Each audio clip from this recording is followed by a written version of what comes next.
Hey, what's going on, guys? It's Ban with Retro Handhelds, or as usual, it's Ban's Hands. Today we're going to be taking a look at not a handheld, doing something a little bit different. I have always been interested in, trying out a bunch of the different telescopic controllers, and oh my gosh, it's a big box. The ELO Vagabond telescopic controller. This one is... It's got quite a look to it. It kind of reminds me of the PlayStation Portal, where it's a full-size looking controller, but it's got the slot right in the middle for it. Works for Android, works for iPhone, iPad. Actually, yeah, that's an important one. It says iPad on their website. They say iPad mini 6th generation compatibility because, USB-C. When it comes to features, works Android, iOS. They say Hall effect joysticks, Hall effect triggers. They do mention mechanical buttons, so that means you're going to get something that's a little bit clicky. It says that its expanded range goes all the way up to 204 millimeters, or about 86 millimeters when it's closed. One of my favorite small tablets, is the Lenovo Legion Y700, and I think that is just larger than that. I think it's about 210-ish millimeters. So I'll be curious if it really is just like that close to not fitting. Okay, so it's one of those boxes that like folds out as you open it. It just reveals itself to you. It's a little bit interesting. They have a little quick start guide, installing adapters, inserting the phone, and then seating it on the left side. It does have like little plastic adapters so that if, say, you have your phone is in a case, you should be able to pull out these little plastic bits right here. But those little plastic bits right there, and hopefully adjust the thickness. I do notice that it does have this little ridge right here. Let's see, is there anything else in the box? A sticker. I'm gonna save that. Oh. It's a way for you to select which adapters you need to kind of give you an idea of what works better for you. And then, yeah, it's the full product manual that comes in right underneath that. So those are the adapters. If you can see just right there, they are different thicknesses. So this one's a little bit thicker than this one. I think just right off the bat, I just picked up the thickest one that they had. And to the box, I say, bye-bye. When I see black and purple, I usually think of like Amazon Luna, so I think of that kind of theme. I saw it earlier, but it has the headphone jack, has a USB pass-through charging port on the bottom. It's a little bit of a clicky D-pad. I don't know how audible that is. The face buttons, yeah, they're a little bit clicky too. A on the bottom, B, X, Y. The Hall sticks, they actually feel pretty nice right off the bat.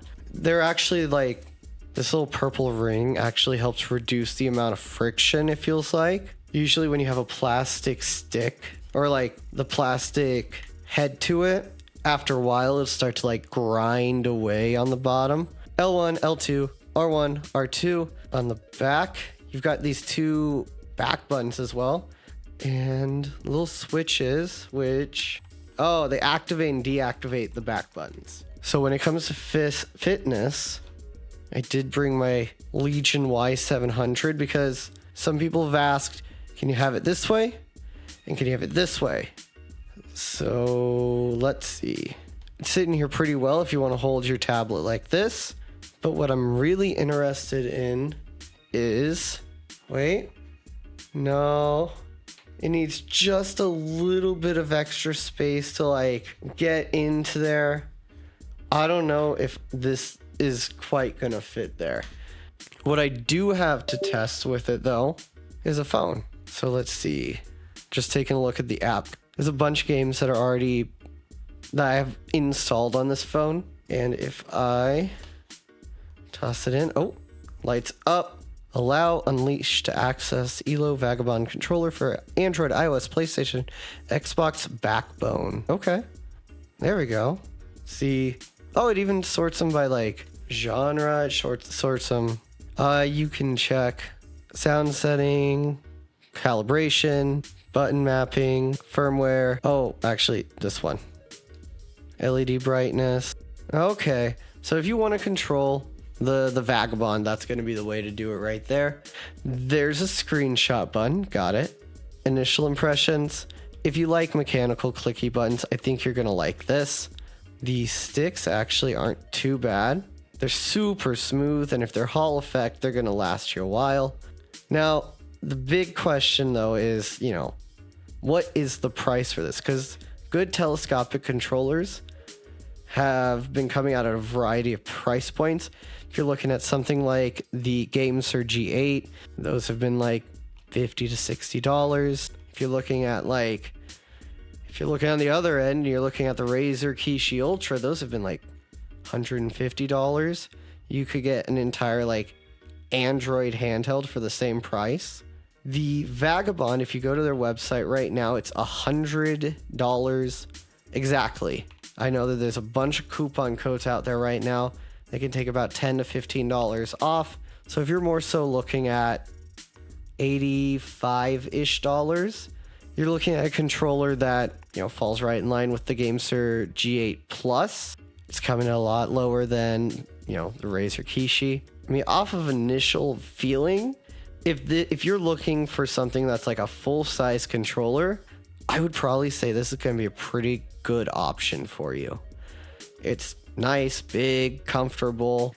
If you are okay with the mechanical buttons, it's going to be a non-issue for you on that part. If you are someone who really prefers membrane buttons, this might not be the right option for you. Overall, it feels really nice. When you first look at it, you see that big purple accent, you see the design, you're not entirely sure what you're looking for, or you're not entirely sure what you're looking at. As a whole, I say it feels pretty solid. I actually kind of like the feeling of this more than something like the Absolute S9. Here's the thing, ergonomics are all personal preference. It's really just kind of what shape are you looking for? Personally, I think it's a nice shape. If you have a case, you need to mess with the adapters. That's always good. It's a little bit of flex. Really, that's all I have to kind of say off of initial impressions. The D-pad's probably going to be a nice one for, I'd say, platformers, because I actually like the actuation when you're trying to find something or when you're trying to go a specific direction. I'm probably going to put something out about the Vagabond over on the Retro Handhelds website, which you can, catch it over at retrohandhelds.gg. Otherwise, it's a nice controller. If you're willing to spend the $85 to $100, depending on if you have a coupon code, I could see it being worth it. But super unfortunate that it's just barely too small for the Legion Go Y700. If it had this much extra space, it'd be, because if you really need a tablet controller, that's an option. Anyways, this has been Ban with Retro Handhelds, and as always, thanks for watching.